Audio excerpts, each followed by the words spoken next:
নমস্কাৰ বন্ধুসকল, আজি পুনৰ অন্য এটা খণ্ড লৈ আহিছো। আজি খণ্ডটোৰ বিষয় প্ৰাচীন অসমৰ ইতিহাস।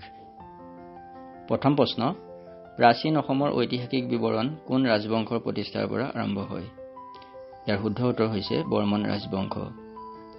২ নম্বৰ প্ৰশ্ন, বৰ্মন বংশৰ পূৰ্বৱৰ্তী ৰাজবংশ কোনটো? অপশ্যনসমূহৰ ভিতৰত শুদ্ধ উত্তৰ হৈছে ভৌম বংশ। ৩ বৰ্মন বংশৰ প্ৰতিষ্ঠাপক কোন আছিল?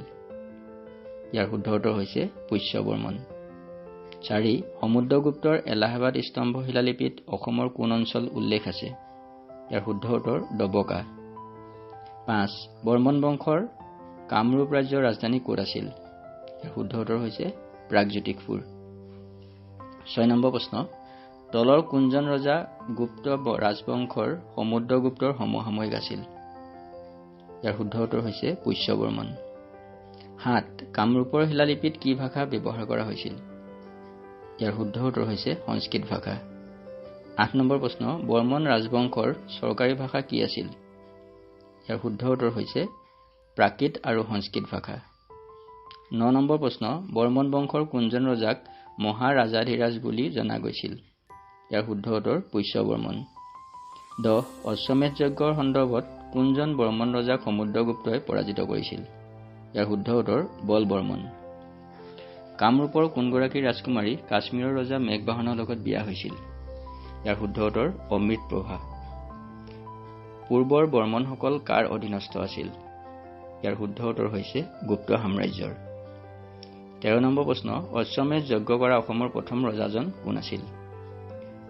শুদ্ধ উত্তৰ হৈছে মহেন্দ্ৰ বৰ্মন। ১৪ প্ৰাগজ্যোতিষপুৰৰ কোনজন ৰজাই সাম্ৰাজ্য নীতি গ্ৰহণ কৰিছিল? ইয়াৰ শুদ্ধ উত্তৰ হৈছে মহেন্দ্ৰ বৰ্মন। ১৫ নম্বৰ প্ৰশ্ন, কুমাৰ ৰজা উপাধিটো কাক দিয়া হৈছিল? ইয়াৰ শুদ্ধ উত্তৰ হৈছে ভাস্কৰ বৰ্মন। ১৬ উত্তৰ ভাৰতৰ ভাস্কৰ বৰ্মনৰ সমসাময়িক ৰজা কোন আছিল? ইয়াৰ ভিতৰত শুদ্ধ উত্তৰ হৰ্ষবৰ্ধন। কামৰূপৰ কোনজন ৰজাই হৰ্ষবৰ্ধনৰ লগত বন্ধুত্ব স্থাপন কৰিছিল? ইয়াৰ শুদ্ধ উত্তৰ হৈছে ভাস্কৰ বৰ্মন। ১৮ নম্বৰ প্ৰশ্ন, ভাস্কৰ বৰ্মনে হৰ্ষবৰ্ধনলৈ পঠোৱা ৰাষ্ট্ৰদূতজনৰ নাম কি আছিল? শুদ্ধ উত্তৰ হৈছে শংখবেগ।